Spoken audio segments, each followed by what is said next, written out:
ನಮಸ್ಕಾರ ರಿವ್ಯೂ ಚಾನಲ್ಗೆ ಸ್ವಾಗತ. ನಾನು ಸಾಕ್ಷ್ಯ ಗಾಂವ್ಕರ್. ಕರ್ನಾಟಕ ಕಾಂಗ್ರೆಸ್ಸಲ್ಲಿ ಭರ್ಜರಿ ಬದಲಾವಣೆಗಳಾಗ್ತಾವೆ ಅನ್ನುವ ತಯಾರಿ ಸದ್ದಿಲ್ಲದೆ ನಡೀತಿದೆಯಲ್ವಾ? ಸದ್ದಿಲ್ಲದೆ ಏನು, ಈಗ ಸದ್ದು ಶುರುವಾಗ್ಬಿಟ್ಟಿದೆಯಲ್ವಾ?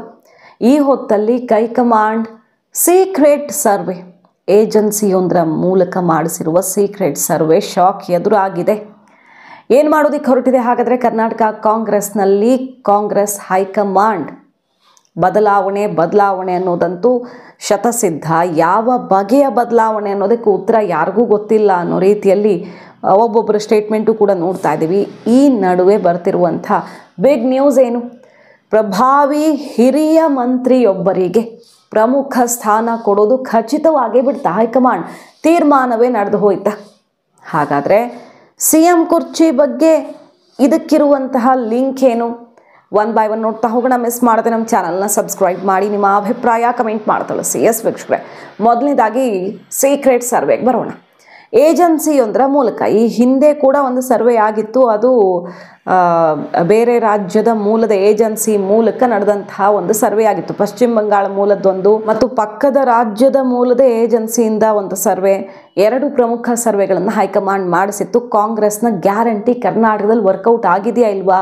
ಸಿದ್ದರಾಮಯ್ಯನವ್ರ ಸರ್ಕಾರಕ್ಕೆ ಗ್ಯಾರಂಟಿ ಇಷ್ಟೆಲ್ಲ ಚೆನ್ನಾಗಿ ಮಾಡ್ತಿದ್ದೀವಿ ಅನ್ನೋ ಆತ್ಮವಿಶ್ವಾಸ ಇದೆ. ಆದರೂ ಯಾಕೆ ನೆಗೆಟಿವ್ ಆಗಿದೆ ಟ್ರೆಂಡು? ಈಗ ಎಲೆಕ್ಷನ್ ನಡೆದ್ರೆ ಏನಾಗುತ್ತೆ? ಇಂಥದ್ದೆಲ್ಲ ಸರ್ವೆ ಆಗಿತ್ತು. ಅದರಲ್ಲಿ ಶಾಕಿಂಗ್ ಮಾಹಿತಿ ಹೊರಬಿದ್ದಿತ್ತು.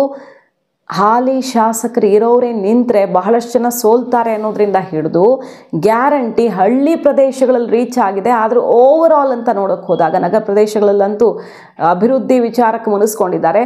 ಓವರ್ ಆಲ್ ಅಂತ ನೋಡೋದಕ್ಕೆ ಹೋದಾಗ ಅಷ್ಟಕ್ಕಷ್ಟೇ ಅನ್ನುವಂಥ ರೆಸ್ಪಾನ್ಸ್ ಬಂದಿದ್ದು ಸುದ್ದಿಯಾಗಿತ್ತು, ಎಲ್ಲ ಕಡೆ ರಿಪೋರ್ಟ್ ಆಗಿತ್ತು. ಗಮನಿಸಿರ್ತೀರಿ ನೀವು ಕೂಡ. ಗ್ಯಾರಂಟಿ ಅಷ್ಟು ಅಂದುಕೊಂಡಷ್ಟೆಲ್ಲ ಕೈ ಹಿಡಿದಿಲ್ಲ ಅಂತ. ಆಮೇಲೆ ಸಿದ್ದರಾಮಯ್ಯನವರು ಜಿಲ್ಲಾವಾರು ಮೀಟಿಂಗ್ ಮಾಡಿದ್ರು, ಸಚಿವರುಗಳಿಗೆ ಶಾಸಕರುಗಳಿಗೆಲ್ಲ ಎಚ್ಚರಿಕೆ ಕೊಟ್ಟಿದ್ರು. ಇದು ನಿಮ್ಗೆ ಲಾಸ್ಟ್ ಚಾನ್ಸು, ನಿಮ್ಮ ಕಾರ್ಯವೈಖರಿ ಮತ್ತು ಜನರ ಜೊತೆ ಸಂಪರ್ಕ ಎಲ್ಲ ಬದಲಾಯಿಸ್ಕೊಂಡಂಗೆ, ಇಲ್ಲ ನಿಮ್ಮನ್ನೇ ಬದಲಾಯಿಸಬೇಕಾಗತ್ತೆ ಅನ್ನುವಂಥ ಸಂದೇಶವನ್ನು ಕೊಟ್ಟಿದ್ರು. ಈಗ ನೋಡಿ, ಒಂದು ಸೀಕ್ರೆಟ್ ಸರ್ವೆ ಆಗಿದೆ ಅನ್ನೋದು ಗೊತ್ತಾಗ್ತಿದೆ. ಖಾಸಗಿ ಏಜೆನ್ಸಿ ಮೂಲಕ ಎಲ್ಲ ಜಿಲ್ಲೆಗಳಲ್ಲೂ ಮಂತ್ರಿಗಳ ಕಾರ್ಯವೈಖರಿ, ಸಾಧನೆ, ಸಂಪರ್ಕ ಮೌಲ್ಯಮಾಪನ ನಡೆಸಿದೆ ಕಾಂಗ್ರೆಸ್ ಹೈಕಮಾಂಡ್. ವಿಶೇಷವಾಗಿ ವಿವಿಧ ಕ್ಷೇತ್ರಗಳ ಗಣ್ಯರಿಂದ ಅಭಿಪ್ರಾಯ ಕಲೆ ಹಾಕಲಾಗಿದೆ. ಅಂದರೆ ಆಯಾ ಜಿಲ್ಲೆಗಳಲ್ಲಿ ಪ್ರಮುಖರಿರ್ತಾರೆ. ಯಾವುದೋ ಇಂಡಸ್ಟ್ರಿಯಲಿಸ್ಟ್ ಇರಬಹುದು, ಉದ್ಯಮಿ ಇರಬಹುದು, ಒಬ್ಬ ಯಾವುದೇ ಬಗೆಯ ಬಿಸ್ನೆಸ್ ಮ್ಯಾನ್ ಇರಬಹುದು, ಶಿಕ್ಷಕರಿರಬಹುದು. ಆ ಭಾಗದಲ್ಲಿ ಹೆಸರು ಮಾಡಿದವರು ಮತ್ತು ಬುದ್ಧಿಜೀವಿ ಅಂತ ಅನ್ನಿಸ್ಕೊಂಡವರು ಬೇರೆ ಬೇರೆ ರೀತಿಯ ಜನರನ್ನು ಸಂಪರ್ಕ ಮಾಡಿದ್ದಾರೆ. ಒಂದೊಂದು ಕ್ಷೇತ್ರದಲ್ಲೂ ಕೂಡ ಅಂಥವರನ್ನು ಸಂಪರ್ಕ ಮಾಡಿ ಆ ಜಿಲ್ಲೆಯ ಬೇರೆ ಬೇರೆ ಶಾಸಕರ ಬಗ್ಗೆ, ಮಂತ್ರಿ ಬಗ್ಗೆ, ಉಸ್ತುವಾರಿ ಬಗ್ಗೆ ಎಲ್ಲರ ಬಗ್ಗೆನೂ ಮಾಹಿತಿಯನ್ನು ಪಡ್ಕೊಂಡಿದ್ದಾರೆ. ರೈತ ಮುಖಂಡರ ಸಂಪರ್ಕಿಸಲಾಗಿದೆ. ಕೈಗಾರಿಕೋದ್ಯಮಿಗಳು, ವರ್ತಕರು, ವಿದ್ಯಾರ್ಥಿ ಸಮೂಹ, ಯುವಕ ಸಂಘಗಳು, ಪಕ್ಷದ ಕಾರ್ಯಕರ್ತರು, ಆಟೋ ಚಾಲಕರು, ಗೃಹಿಣಿಯರು, ಸರ್ಕಾರಿ ಖಾಸಗಿ ಉದ್ಯೋಗಿಗಳು ಎಲ್ಲರ ಜೊತೆಗೂ ಕೂಡ ಕಾಂಗ್ರೆಸ್ ಹೈಕಮಾಂಡ್ ಸಮೀಕ್ಷೆ ನಡೆಸಿ ಔಟ್ಕಮನ್ನು ತಗೊಳ್ತಾ ಇದೆ. ಈಗ ರಿಪೋರ್ಟನ್ನು ತಗೊಂಡಿದೆ. ರಹಸ್ಯವಾಗಿಯೇ ಸಂಪರ್ಕ ಸಾಧಿಸಿದ್ದಾರೆ. ಈ ಸರ್ವೆ ಕಂಪ್ಲೀಟ್ ಆಗೋ ತನಕ ಮಾಹಿತಿ ಎಲ್ಲೂ ಹೊರಗಡೆ ಬಂದಿಲ್ಲ. ಸಚಿವರಿಗಾಗಲಿ ಶಾಸಕರಿಗಾಗಲಿ ಏನೂ ಒಂದು ಸಣ್ಣ ಇನ್ಫಾರ್ಮೇಷನು ಇಲ್ಲದೆ ಇರೋ ರೀತಿಯಲ್ಲಿ ಈ ಸರ್ವೆಯನ್ನು ಮಾಡಿ ಮುಗಿಸಿದ್ದಾರೆ. ಈ ಸರ್ವೆ ಆದ ಮೇಲೆ ಈಗ ಮಾಹಿತಿ ಹೊರಗಡೆ ಬರ್ತಿರೋದು. ಇದರಲ್ಲಿ ಪ್ರಮುಖವಾಗಿ ಸಚಿವರ ಕಾರ್ಯವ್ಯಾಪ್ತಿ ಕ್ಷೇತ್ರಕ್ಕಷ್ಟೇ ಸೀಮಿತವಾಗಿದೆಯಾ, ರಾಜ್ಯಕ್ಕೆ ವಿಸ್ತರಿಸಲ್ಪಟ್ಟಿದೆಯಾ ಅನ್ನೋದನ್ನು ಪರಿಶೀಲಿಸಿದ್ದಾರೆ. ಅಂದರೆ ಇವರ ಕೊಡುಗೆ ಅವ್ರ ಕ್ಷೇತ್ರಕ್ಕೆ, ಅವರ ಜಿಲ್ಲೆಗೆ ಮತ್ತು ರಾಜ್ಯಕ್ಕೆ ಎಲ್ಲೆಲ್ಲಿ ಯಾವ್ಯಾವ ಹಂತದಲ್ಲಿ ಎಷ್ಟಿದೆ ಅನ್ನೋದನ್ನು ನೋಡಿದ್ದಾರೆ. ಅಂದರೆ ಅವ್ರು ಎಷ್ಟು ಇಂಪಾರ್ಟೆಂಟ್ ಪಕ್ಷಕ್ಕೆ, ಮುಂದಿನ ಚುನಾವಣೆಗೆ ಇವರು ಎಷ್ಟು ಯೂಸ್ ಆಗ್ತಾರೆ ಅನ್ನೋದನ್ನು ಅಳೆದು ತೂಗಿ ರಿಪೋರ್ಟ್ ಕಾರ್ಡನ್ನು ರೆಡಿ ಮಾಡೇ ಬಿಟ್ಟಿದ್ದಾರೆ. ಇಲಾಖೆ ನಿರ್ವಹಣೆಯಲ್ಲಿ ಸಚಿವರು ಎಷ್ಟು ಹಿಡಿತ ಹೊಂದಿದ್ದಾರೆ ಅನ್ನೋದನ್ನು ಕೂಡ ಮಾಹಿತಿ ಕಲೆ ಹಾಕಿದ್ದಾರೆ. ಸರ್ಕಾರದ ಗ್ಯಾರಂಟಿ ಬಗ್ಗೆ ಮಂತ್ರಿಗಳು ಪ್ರಚಾರ ಮಾಡಿರುವಂಥ ಮಾಹಿತಿ, ಆ ರೀತಿ ನೀತಿ ಮಾಹಿತಿಯನ್ನು ಕೂಡ ಸಂಗ್ರಹಿಸಿದ್ದಾರೆ. ಮತದಾರರು, ಕಾರ್ಯಕರ್ತರ ಜೊತೆಗೆ ಸಂಬಂಧದ ಬಗ್ಗೆ ಕೂಡ ಮಾಹಿತಿ ಕಲೆ ಹಾಕಿದ್ದಾರೆ. ಈಗ ಎದುರಾಗ್ತಿದೆ ನೋಡಿ ಸಚಿವರುಗಳಿಗೆ ಬಿಗ್ ಶಾಕ್. ಈಗ ಬರೋಬ್ಬರಿ 12 ಮಂತ್ರಿಗಳು ಔಟ್ ಆಗ್ತಾರೆ ಅನ್ನೋದು ವಿಷಯ. 10ರಿಂದ 15 ಅಂತ ಹೇಳ್ತಿದ್ದಾರಲ್ವಾ? ಹಾಗಾದರೆ ಬರೀ ಸಂಪುಟ ಸರ್ಜರಿಯ ಸಂಪುಟ ಸರ್ಜರಿ ಅನ್ನೋದೇ ಹೌದಾದರೆ ಸಿದ್ದರಾಮಯ್ಯನವ್ರು ಸೇಫ್. ಸಿದ್ದರಾಮಯ್ಯನವರು 5 ವರ್ಷ ಮುಖ್ಯಮಂತ್ರಿ ಅಂತ ಪಕ್ಕ ಆಗ್ಬಿಡುತ್ತೆ. ಆದರೆ ನವೆಂಬರ್ ಕ್ರಾಂತಿ ಅನ್ನೋದನ್ನು ಮಾತ್ರ ಹೈಕಮಾಂಡ್ ಹೇಳ್ತಿದೆ. ಸಂಪುಟ ಸರ್ಜರಿ ಮಾಡಿ ಚೇಂಜ್ ಮಾಡ್ತಾರ, ಸಂಪೂರ್ಣವಾಗಿ ಅಧಿಕಾರ ಹಸ್ತಾಂತರ ಆದರೂ ಚೇಂಜ್ ಆಗ್ತಾರಲ್ಲ, ಹೊಸಬ್ರಿಗೆ ಅವಕಾಶ ಕೊಡಬೇಕು. ಅಲ್ಲೂ ಹೊಸಬ್ರಿಗೆ ಯಾರಿಗೆ ಅವಕಾಶ ಕೊಡಬೇಕು ಅನ್ನೋದಕ್ಕೂ ಈ ಸರ್ವೆ ಆಧಾರ ಆಗಬಹುದು.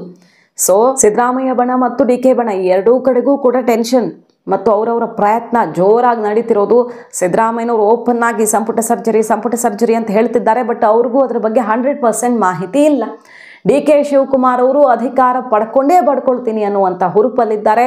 ಯಾಕಂದರೆ ಸೋನಿಯಾ ಗಾಂಧಿಯವರು ಬಿಹಾರ ಚುನಾವಣೆಯ ಬಳಿಕ ನಿಮಗೆ CM ಪಟ್ಟ ಫಿಕ್ಸ್ ಅನ್ನೋ ಮಾಹಿತಿಯನ್ನು, ಅಂದರೆ ಆ ಸಂದೇಶವನ್ನು 2ನೇ ಬಾರಿ ರವಾನಿಸಿದ್ದಾರೆ ಅನ್ನೋದು ಈಗ ಕೈ ಮೂಲಗಳಲ್ಲಿ ಸದ್ದು ಮಾಡ್ತಿರೋದು. ಹಿಂದೆ ಅಧಿಕಾರ ಹಂಚಿಕೆ ಸೂತ್ರ ರೆಡಿಯಾಗಿತ್ತು.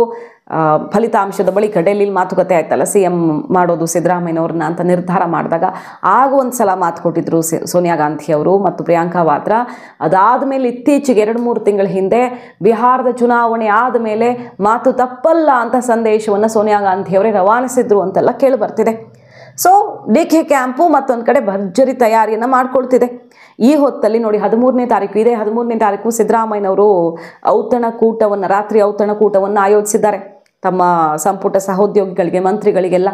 ಒಂದು ರೀತಿಯಲ್ಲಿ ಎಲ್ಲರನ್ನು ವಿಶ್ವಾಸಕ್ಕೆ ತಗೊಳ್ಳೋದು ಅನ್ಬಹುದು, ಶಕ್ತಿ ಪ್ರದರ್ಶನ ಅನ್ಬಹುದು, ಶಾಸಕರುಗಳಿಗೆಲ್ಲ ಸಂದೇಶ ರವಾನಿಸ್ದಂಗೆ ಆಗತ್ತೆ ಎಲ್ಲ ಹೇಳೋಕೆ ಶುರು ಮಾಡಿದಾರಲ್ಲ. ಈಗ ಎಲ್ಲ ಶಾಸಕರು ಓಟ್ ಹಾಕಿದ್ದಕ್ಕೆ ಸಿದ್ದರಾಮಯ್ಯನವರು CM ಆಗಿದ್ದು, ಅವರೇ 5 ವರ್ಷ CM ಅಂತಾನೆ ನಾವು ಓಟ್ ಹಾಕಿದ್ದು ಅಂತೆಲ್ಲ ಬಸವರಾಜ ರಾಯರೆಡ್ಡಿ ಅವರು ಬೇರೆ ಸ್ಟೇಟ್ಮೆಂಟ್ ಗಮನಿಸ್ತಾ ಇದ್ದೀವಿ. ಸೊ ಸಿದ್ದರಾಮಯ್ಯನವ್ರ ಪರವಾಗಿ ಬ್ಯಾಟ್ ಇನ್ನೂ ಜೋರಾಗಿ ಬೀಸುವಂಥ ಪ್ರಯತ್ನ ಅವ್ರ ಟೀಮಿಂದ ಶುರುವಾಗಿದೆ. ಡಿ.ಕೆ. ಶಿವಕುಮಾರ್ ಅವ್ರದ್ದು ಮತ್ತೊಂದು ರೀತಿಯ ಆಪರೇಷನ್ ಪ್ಯಾರಲಲ್ ಆಗಿ ನಡೀತಾ ಇದೆ. ಸೊ ಎರಡೂ ಕಡೆ ಹೆಂಗೆ ಟೆನ್ಷನ್ ಇದೆ ಅಂದರೆ, ಈಗ ನೋಡಿ, ಒಬ್ಬರು ಕಾಂಗ್ರೆಸ್ನ ಪ್ರಮುಖ ನಾಯಕ ಡೆಲ್ಲಿಯಲ್ಲೇ ಕೂತು ಆಡಿದ ಮಾತೊಂದು ಈಗ ಅಚ್ಚರಿ ಕಾರಣ ಆಗಿರೋದು. ಏನದು? ಕಾಂಗ್ರೆಸ್ನ ಒಬ್ಬರು ಸೀನಿಯರ್ ಅಂತೆ, ಅವರು ಈಗ ಬಹುಶಃ ಮಂತ್ರಿ ಆಗಿದ್ದಾರಾ ಅಥವಾ ಮಂತ್ರಿ ಸ್ಥಾನದ ಆಕಾಂಕ್ಷಿಯಾಗಿದ್ದಾರಾ ಅನ್ನೋದ್ರ ಬಗ್ಗೆ ಅವರು ಏನು ಹೆಸರನ್ನು ಹೇಳಿಲ್ಲ. ಆ ಸೀನಿಯರು ಬಟ್ ಅವ್ರಿಗೆ ಮಂತ್ರಿ ಸ್ಥಾನ ಕೊಡಲ್ಲ. ಈಗ ಇದ್ದರೆ ಅದನ್ನು ವಾಪಸ್ ತಗೊಳ್ಬಹುದು, ಇಲ್ಲ ಮಂತ್ರಿ ಅಲ್ಲ ಅಂದರೆ ಅವ್ರಿಗೆ ಮತ್ತೆ ಹೊಸದಾಗಿ ಕೊಡಲ್ಲ. ಬೇರೆ ಯಾವುದೇ ಜವಾಬ್ದಾರಿಗಳು ಇಲ್ಲದಂಥ ಒಬ್ಬರು ಸೀನಿಯರ್ಗೆ ಅಧ್ಯಕ್ಷ ಕುರ್ಚಿ, KPCC ಅಧ್ಯಕ್ಷ ಕುರ್ಚಿ ಕೊಡುವಂಥ ತಯಾರಿಯು ಹೈಕಮಾಂಡ್ ಮಟ್ಟದಲ್ಲಿ ನಡೆದಿದೆಯಂತೆ. ಅದರರ್ಥ ಏನು? ಡಿ.ಕೆ. ಶಿವಕುಮಾರ್ ಅವ್ರನ್ನ ಕೆಳಗಿಳಿಸಲಾಗತ್ತೆ ಅಧ್ಯಕ್ಷ ಕುರ್ಚಿಯಿಂದ. KPCC ಅಧ್ಯಕ್ಷ ಕುರ್ಚಿನೂ ಕಿತ್ತುಕೊಂಡು ಡಿ.ಕೆ. ಶಿವಕುಮಾರ್ ಅವರನ್ನು ಏನೂ ಇಲ್ಲದೆ ನಿಲ್ಲಿಸುವಂಥ ಪ್ರಯತ್ನ ಹೈಕಮಾಂಡ್ ಮಾಡಬಹುದಾ? ಸಹಜವಾಗಿ ಅವ್ರ ಕಡೆಯಿಂದ ಪದೇ ಬಂದಿರೋ ಮೆಸೇಜ್ ಏನು? ಅಧ್ಯಕ್ಷ ಕುರ್ಚಿ ಬಿಡೋದು CM ಕುರ್ಚಿ ಸಿಕ್ಕಾಗ ಮಾತ್ರ ಅಂತ ಓಪನ್ ಆಗಿ ಹೇಳಿದ್ದಾರೆ. ಅದನ್ನು ಡಿ.ಕೆ. ಸುರೇಶ್ ಅವರು, ಡಿ.ಕೆ. ಶಿವಕುಮಾರ್ ಅವರ ಪರಮಾಪ್ತರು, ಮಾಗಡಿ ಬಾಲಕೃಷ್ಣ ಅವರಿರ್ಬೋದು, ಓಪನ್ ಆಗಿ ಹೇಳಿದ್ದಾರೆ ಅದನ್ನು. ಸೊ KPCC ಅಧ್ಯಕ್ಷ ಹುದ್ದೆಯಲ್ಲಿ ಒಬ್ಬರು ಸೀನಿಯರ್ ಕೂರ್ತಾರೆ, ಯಾವುದೇ ಬೇರೆ ಜವಾಬ್ದಾರಿ ಅವ್ರಿಗಿರಲ್ಲ. 28ರ ಚುನಾವಣೆಗೆ ತಯಾರಿ ಮಾಡಬೇಕು, ಖಾತೆ ಆ ಜವಾಬ್ದಾರಿ ಇದು 3-4 ಹೊಣೆಗಾರಿಕೆಗಳನ್ನು ಕೊಡದೆ ಅದು ಒಂದೇ ಕೆಲಸ ಮಾಡಬೇಕು ಅವರು. ಅಂಥವ್ರನ್ನು ಆಯ್ಕೆ ಮಾಡುವಂಥ ತಯಾರಿ ಆಗಿದೆ ಅಂತೆ. ಹಾಗಾದರೆ ಡಿ.ಕೆ. ಶಿವಕುಮಾರ್ ಅವರು ಬರೀ ಒಬ್ಬರು DCM ಆಗಿ ಒಬ್ಬರು ಮಂತ್ರಿಯಾಗಿ ಉಳ್ಕೊಳ್ತಾರೆ. ಅದಕ್ಕೆ ಒಪ್ಪಿಕೊಂಡು ಡಿ.ಕೆ. ಶಿವಕುಮಾರ್ ಅವರು ಸುಮ್ಮನಾಗುವಂಥ ಸಾಧ್ಯತೆಯೇ ಇಲ್ಲ. ಯಾಕಂದರೆ ಅಧ್ಯಕ್ಷ ಕುರ್ಚಿ ಇರೋವಾಗಲೇ ಅವರು ಅಷ್ಟು ತಳಮಳದಲ್ಲಿದ್ದಾರೆ. ಈ ಬದಲಾವಣೆ ಹೌದಾಗಿದ್ದರೆ ಇದು ಪ್ರಮುಖ ನಾಯಕರೇ ಒಬ್ಬರು ಡೆಲ್ಲಿಯಲ್ಲಿ ಕೂತು ಕೊಟ್ಟಿರೋ ಸಂದೇಶ. ಅವರು ಈಗ ಮಂತ್ರಿ ರೇಸಲ್ಲಿ ಇದ್ದಾರೆ. ಈ ವಿಚಾರ ನಿಜವೇ ಆಗಿದ್ದರೆ ಡಿ.ಕೆ. ಶಿವಕುಮಾರ್ ಅವರು ಅಂದುಕೊಂಡಂತೆ ಬಿಹಾರ ಚುನಾವಣೆಯ ಬಳಿಕ ಸಂಪುಟ ಸರ್ಜರಿ ಅಲ್ಲ, ಅಧಿಕಾರ ಹಸ್ತಾಂತರವೇ ಆಗಿ ಹೊಸ ಸಂಪುಟವೇ ಫಾರ್ಮ್ ಆಗುತ್ತೆ.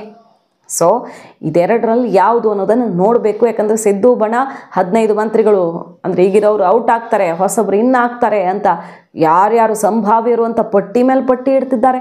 ಮಾಧ್ಯಮಗಳಲ್ಲಿ ಆ ಲಿಸ್ಟು ಹೋಗ್ತಾ ಇದೆ, ನೋಡ್ತಾ ಇದ್ದೀವಿ. ಲಕ್ಷ್ಮಣ ಸವದಿ ಅವರು ಇನ್ನಾಗ್ತಾರೆ, ದೇಶಪಾಂಡೆ ಅವರು ಬರ್ತಾರಾ, ಹರಿಪ್ರಸಾದ್ ಅವರು ಇರಬಹುದು, ಜಯಚಂದ್ರ ಅವರು ಇರಬಹುದು, ಶಿವಲಿಂಗೇಗೌಡರು ಇರಬಹುದು, ಸಲೀಂ ಅಹಮದ್ ಅವರು ಇರಬಹುದು. ಈ ಥರ ಎಲ್ಲ ತುಂಬ ಹೆಸರು ಕೇಳಿ ಬರ್ತಿದೆ. ಡಿ.ಕೆ. ಕ್ಯಾಂಪ್ ಅವ್ರದ್ದು ಒಂದಿಷ್ಟು, ಸಿದ್ದು ಕ್ಯಾಂಪ್ ಅವ್ರದ್ದು ಎಲ್ಲರ ಹೆಸರುಗಳು ಕೂಡ ಕೇಳಿ ಬರ್ತಾ ಇದೆ. ಲಕ್ಷ್ಮಣ ಸವದಿ ಅವ್ರಿಗಂತೂ ಕೊಡಲೇಬೇಕು. ರೂಪಾ ಶಶಿಧರು, ತರೀಕೆರೆ ಶ್ರೀನಿವಾಸು, ಅಪ್ಪಾಜಿ ನಾಡಗೌಡ, ಬಸವರಾಜ ರಾಯರೆಡ್ಡಿ ಅವರು ತುಂಬ ದಿನಗಳಿಂದ ಅಪೇಕ್ಷೆಯಲ್ಲಿದ್ದಾರೆ. ನಾಗೇಂದ್ರ ಅವ್ರನ್ನ ಮತ್ತೆ ಸೇರಿಸ್ಕೊಳ್ಳೋದು, R.V. ದೇಶಪಾಂಡೆ ಸೀನಿಯರ್ ಮೋಸ್ಟು ಅವ್ರನ್ನ ಕರ್ಕೊಳ್ಳೋದು, ಅಥವಾ ಅವ್ರನ್ನ ಸ್ಪೀಕರ್ ಆಗಿ ಮಾಡ್ತಾರಾ, T.B. ಜಯಚಂದ್ರ ಇನ್ನಿತರರೆಲ್ಲ ಸ್ಪೀಕರ್ ರೇಸಲ್ಲೂ ಇದ್ದಾರೆ. ಈ ಸಲ UT ಖಾದರ್ ಅವರು ಸಚಿವರಾಗೋಕ್ಕೆ ಬಯಸ್ತಿದ್ದಾರೆ. H.C. ಬಾಲಕೃಷ್ಣ, ನರೇಂದ್ರ ಸ್ವಾಮಿ, ಈ ಥರ ಎಲ್ಲ ತುಂಬ ಹೆಸರುಗಳು ಕೇಳಿಬರ್ತಿದ್ದಾವೆ.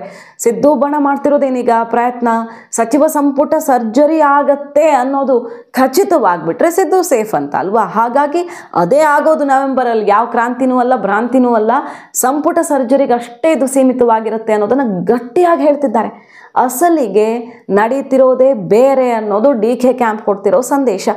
ಸೊ ಕೊಡೋದಂತೂ ಗ್ಯಾರಂಟಿ. ಅದು ಸಂಪುಟ ಸರ್ಜರಿ ಅಷ್ಟೇ ಆದರೂ ಅಥವಾ ಇಡೀ ಸಂಪುಟ ಹೊಸ ರಚನೆ ಅಂದರೆ CM ಬದಲಾದರೆ ಆಗುತ್ತಲ್ಲ, ಆ ಸಮಯದಲ್ಲಾದರೂ ಸರಿ ಬದಲಾಗ್ತಾರೆ. ಮುಂದಿನ 28ರ ಚುನಾವಣೆಯನ್ನು ದೃಷ್ಟಿಯಲ್ಲಿಟ್ಟುಕೊಂಡು ದೊಡ್ಡ ಮಟ್ಟದಲ್ಲಿ ಚೇಂಜಸ್ ಮಾಡೋಕ್ಕಂತೂ ಮುಂದಾಗುತ್ತೆ. ಕಾಂಟ್ರವರ್ಸಿ ಇಲ್ದವರು, ಕೆಲಸ ಮಾಡೋರು, ಪಕ್ಷಕ್ಕೆ ಕೊಡುಗೆ ಕೊಡೋರು ಅಂಥವ್ರನ್ನೇ ಆಯ್ಕೆ ಮಾಡ್ಕೊಳ್ಳೋಕ್ಕಂತೂ ಹೈಕಮಾಂಡ್ ನಿರ್ಧಾರ ಮಾಡಿದೆ. ಸೊ ಮಧು ಬಂಗಾರಪ್ಪ ಅವರು, ಜಮೀರ್ ಅಹಮದ್ ಖಾನ್ ಅವರು, ಲಕ್ಷ್ಮೀ ಹೆಬ್ಬಾಳ್ಕರ್ ಅವರು, ಸುಮಾರು ಜನರ ಹೆಸರೆಲ್ಲ ಕೇಳಿಬರ್ತಿದೆ. ಜಮೀರ್ ಅಹಮದ್ ಖಾನ್ ಅವರಿಂದ ಹಿಡಿದು ಪ್ರಭಾವಿಗಳು ಅಂದ್ಕೊಂಡವರೇ ಔಟ್ ಆಗಬಹುದು ಈ ಸಲ, ಹೇಳೋಕ್ಕಾಗಲ್ಲ ಅಂತ. ಹೈಕಮಾಂಡ್ ಸರ್ವೆ ಮಾಡಿ ಮಾಹಿತಿ ಕಲೆ ಹಾಕಿದೆ. ಯಾರ ಕಥೆ ಏನು, ಯಾರ ಹಣೆ ಬರಹ ಏನು ಅಂತ ಬರೆಯೋದಕ್ಕೆ ಹೊರಟಿದೆ. ಸಂಭಾವ್ಯ ಹೆಸರುಗಳು ಔಟ್ ಆಗೋದು ಅಂತ ಇದು ಚರ್ಚೆ ಆಗ್ತಿರೋದು. ಈಗ ರಹೀಂ ಖಾನು, ಮಂಕಾಳ್ ವೈದ್ಯ, ವೆಂಕಟೇಶು, ಮತ್ತು RB ತಿಮ್ಮಾಪುರ, HK ಪಾಟೀಲ್ರು, HC ಮಹದೇವಪ್ಪನವರು ಔಟ್ ಆಗ್ತಾರೆ, ಸುಧಾಕರ್ ಔಟ್ ಆಗ್ತಾರೆ, ಭೈರತಿ ಸುರೇಶ್ ಕೂಡ ಬಹಳಷ್ಟು ಆರೋಪ ಎದುರಿಸಿದ್ದಾರೆ. ದಿನೇಶ್ ಗುಂಡೂರಾವ್ ಅವರು ಆರೋಗ್ಯ ಇಲಾಖೆ ಅವರು ಔಟ್ ಆಗ್ತಾರೆ. ಲಕ್ಷ್ಮೀ ಹೆಬ್ಬಾಳ್ಕರು, ಮುನಿಯಪ್ಪನವರು, ಮಧು ಬಂಗಾರಪ್ಪ, ಬೋಸರಾಜು, ಸುಧಾಕರ್, ಶರಣ್ ಪ್ರಕಾಶ್ ಪಾಟೀಲು, ಮತ್ತು ಶರಣಬಸಪ್ಪ ದರ್ಶನಾಪುರು, ಶಿವಾನಂದ ಪಾಟೀಲು, ಈ ಥರ ಬಹಳಷ್ಟು ಹೆಸರುಗಳು ಕೇಳಿ ಬರ್ತಿವೆ. ಔಟ್ ಆಗೋರ ಲಿಸ್ಟಲ್ಲಿ ಈ ಹೆಸರುಗಳು ಪ್ರಮುಖವಾಗಿ ಗಮನ ಸೆಳೀತಾ ಇದೆ. ಕಾದ್ ನೋಡಬೇಕು ಸಿದ್ದರಾಮಯ್ಯನವರ ಸಂಪುಟ ಸರ್ಜರಿಯ ಪ್ರಯತ್ನ ಸಕ್ಸಸ್ ಆಗುತ್ತಾ ಅಥವಾ DK ಶಿವಕುಮಾರ್ ಅವರ ನವೆಂಬರ್ ಡೆಡ್ಲೈನ್ ರೀಚ್ ಆಗುತ್ತಾ ಅಂತ. ಮಾಹಿತಿ ಇಷ್ಟ ಆಗಿದ್ರೆ ಮಿಸ್ ಮಾಡಿದ್ರೆ ನಮ್ಮ ಚಾನಲ್ನ ಸಬ್ಸ್ಕ್ರೈಬ್ ಮಾಡಿ. ನಿಮ್ಮ ಅಭಿಪ್ರಾಯ ಕಮೆಂಟ್ ಮಾಡಿ ತಿಳಿಸಿ. Thank you.